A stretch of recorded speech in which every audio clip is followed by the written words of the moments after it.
Alright, welcome back sa Z-Said. Z-Said. Ayan, ang ating topic for today, bantatay. Yan. Or diba? bantay. Bantay. Yung bantay, nakaano yan, Han eh. Parang pag sinabi mong bantay, aso ang pinag-uusapan dyan, di ba? Mga kaibigan, mahal po mag-alaga ng aso. Pero po, meron din benefit pag nag-aalaga po kayo ng aso. Kaya kung ako sa inyo, manonood ako ng bantatay. Dahil sigurado akong magugustuhan nyo ang bantatay.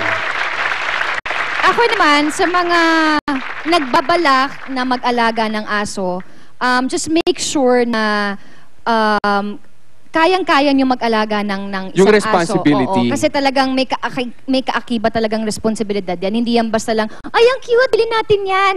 Hindi ganun kasi parang nakita naman natin sa buong episode, para talagang tao, para mga sanggol, o para mga babies talaga, kung tratuhin natin ang ating mga aso. So yun sa mga pet lovers, tas talaga yung respeto ko sa kanila. Kasi nga, okay sila.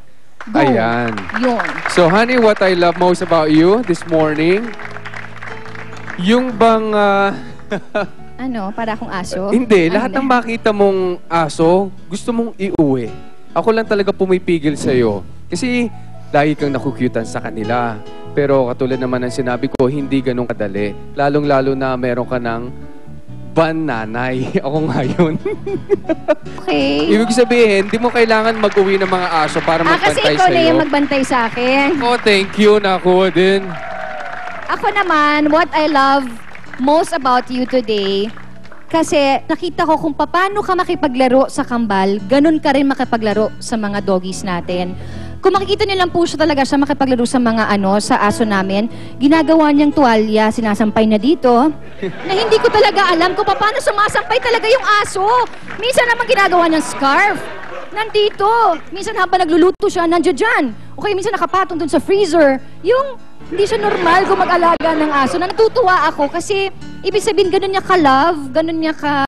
Parang part of the family na talaga sila, si Buddy at saka si Sunny. Yun yung pangalan ng mga doggies namin. Dalawa din, parang kambal. So yun ang love ko sa'yo, tatay. Thank you, honey. Alright! Alright. Honey, ako naman magpapasalamat sa ating mga sponsors, okay? First of all, CCA, Center for Culinary Arts. Ang address po nila ay 287 Katipunan Avenue, Loyola Heights, Quezon City. Telephone number 426-4840 hanggang 41. Ngayon kay Dr. Helen Velasco, Felix Avenue, Karangalan Village, Cainta, Rizal 645-2559. Metro Music and Arts Hub, 83 Katipunan Road, White Plains, Quezon City. Phone number 4401-018.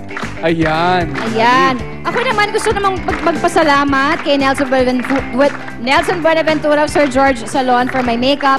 Thank you kay John Jess of Bambi Fuentes for my hair, Salon de Manila for my hair care, Ensembles for my clothes, at Pink Box for my hair accessories. At syempre, we would like to say thank you sa ating studio audience from University of Luzon, Dagupan! Maraming salamat po sa inyo.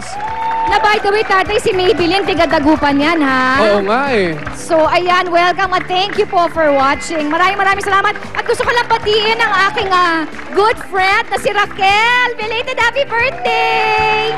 Mamayang gabi na po ang Bantatay! Yes! Alright, we'll see you again. Dito pa rin sa Love ni Mister!